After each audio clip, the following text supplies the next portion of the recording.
Tak, všechny zdravím u nového videa. Jak jsem vám slíbil,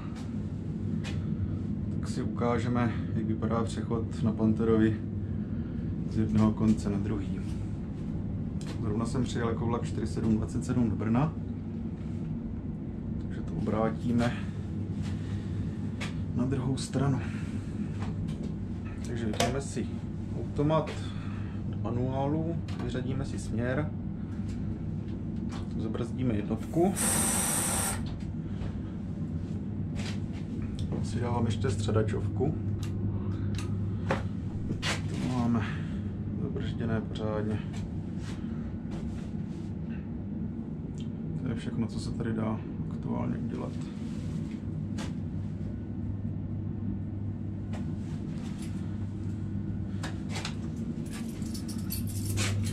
Tady si potom přepneme akorát přechod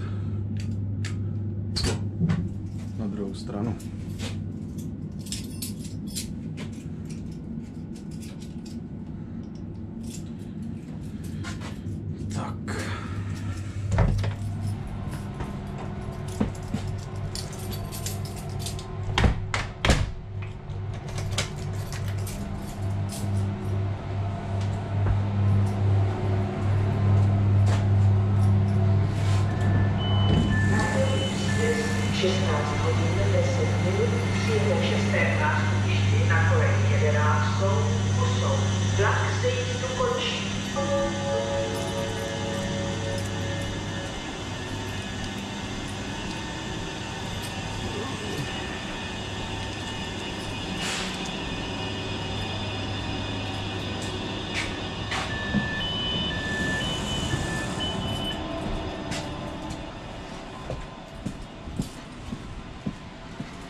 Straně, když jsme si dali doprava, jak jsme přijeli. Máme si tam spodní schůdek, máme. Ještě mám tady rožnu, ať z toho něco máte. Tak, takže převezmeme si řízení.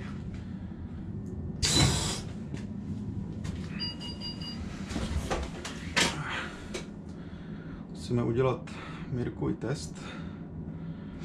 Takže odbrzdíme, dáme směr dozadu, dopředu a odparkujeme parkovací brzdu.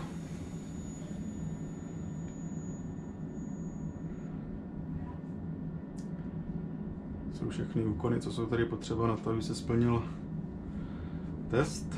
Jak nám to odbrzdí, tak Miral naskočí. Dáme si do automatu, parkovačka se nám nahodila. No, jsem se podíval. Pojedu jako vlak 4752, takže si naladíme vysílačku. Odhlásíme předešlý vlak. A přihlásíme se jako 4752. První hnací vozidlo a dáme přihlásit do sítě GSMR. Tak, přihlášeno. Teď si nastavíme o údajích o vlaku. 4752. Odeslat.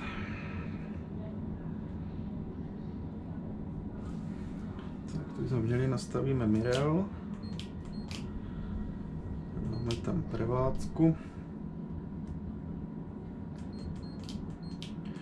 a rychlost jdeme do Blanska,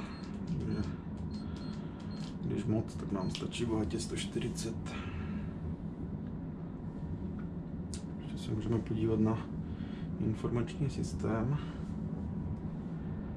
Asi máme nastavený jako 4752, máme Brno, Blansko.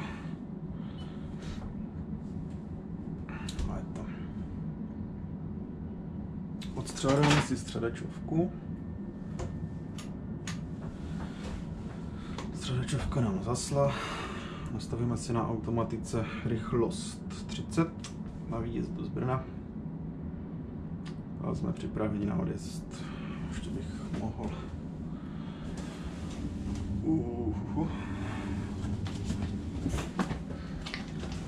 Jící vlak.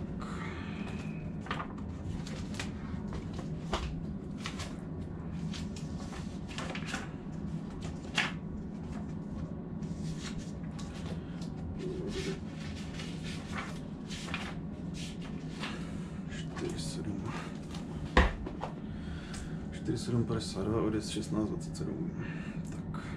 Takže děkuji za zhlédnutí a zdarec palec.